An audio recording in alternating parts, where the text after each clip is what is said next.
Hello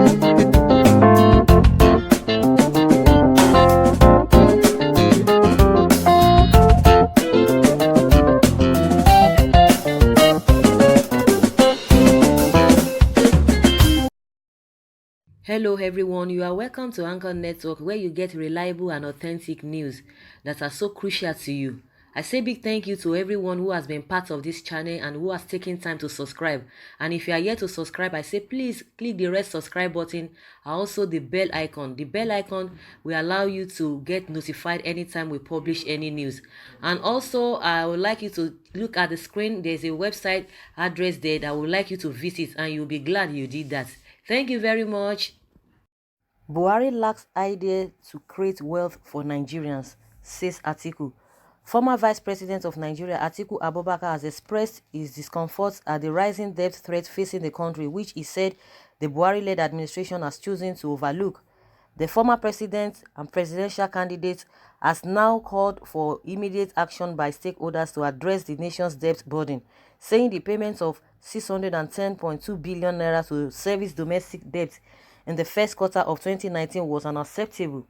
Few days ago, the National Bureau of Statistics (NBS) revealed that Nigeria used 610.2 billion naira to service its local debt. But Atiku said this was alarming, urging President Muhammadu Buhari to quickly act on what he described as matter of national concern. In a statement issued by Mr. Paul Ibe, his media advisor, the former VP, the amount used to service domestic debt in the first 3 months of this year was more than the combined entire budget for education and youth development for the whole of 2019.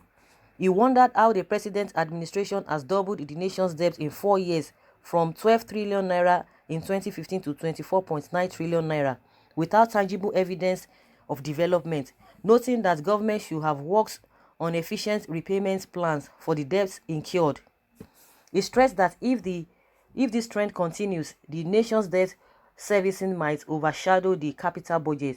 If the current trend continues, Nigeria will have spent 2.5 trillion naira on debt servicing by the end of 2019, a figure that is more than our capital budget. Can the nation survive like this? Apart of the statement, which was posted on Mr. Ibe's Twitter page, said the reason is that no matter how much resources you give a man who does not know how to create wealth, it will never be enough, he further said. Atiku stated that the deeper the nation goes into unsustainable debt, the more of our independence to creditors wanes, emphasizing on the need for the country to prepare for the future generation. The veteran politician said the older generation should sacrifice for the youth. We must not be a vampire generation that squanders the financial lifeblood of Nigeria and bequeaths financial bondage to the next generation. Concluding, Atiku said he had outlined a robust strategy for the funding of the country's development needs without resorting to indiscriminate borrowing prior to the 2019 presidential election. Atiku is trying to tell us what he knows about economy, what he knows about creating jobs, and what he knows about creating employment for the unemployed people. And those were the plan he had before the presidential election took place in February. And those were the things, part of his manifesto. But unfortunately, he was not allowed to come in. So now we see, trying to provide solutions even to the present government if really they don't know what to do.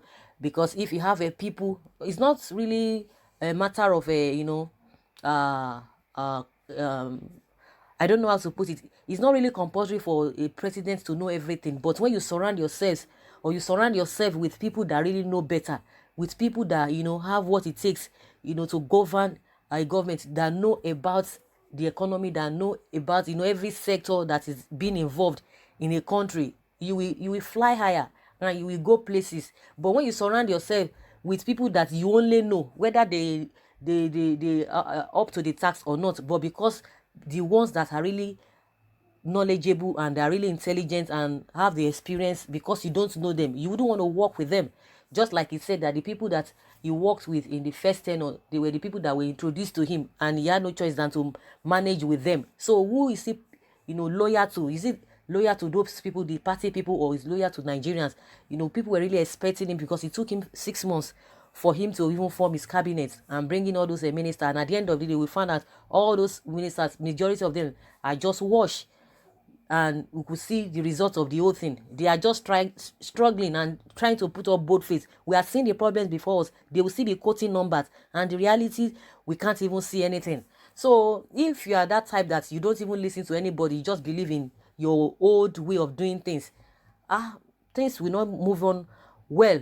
So since he has come on board to repeat what happened in first tenure, unless something else good or something good happens, if not, that is what we are still going to face in the first 4 years. The only thing that we Nigerians will be doing is just to be praying that let miracle happens. But with what we have, with the kind of person that we have now, I don't think we are going nowhere, because we are just retrogressing. We are not progressing.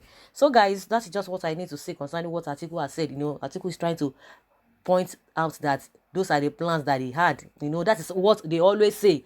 When they have not gotten the power, they will say all manner of things, all manner of sweet things. But once they get in there, it's something different that you'll be seeing or you'll be experiencing. Just like even when before Buhari came in, everybody was like hoping and hoping. And at the end of the day, they told us that they are not magicians, that these things, they take a long time or longer time, which they never told us, because we believe that you have that experience and it's just for you to swing into action and make make everything possible. Nobody is saying that a human being can do anything for people, but with your intelligence, with your experience, you should be able to bring things to the table. But what we have now is nothing to write home about. Please guys, that's my opinion. Put down your comments and let's hear your opinion concerning this. Thank you very much. Bye.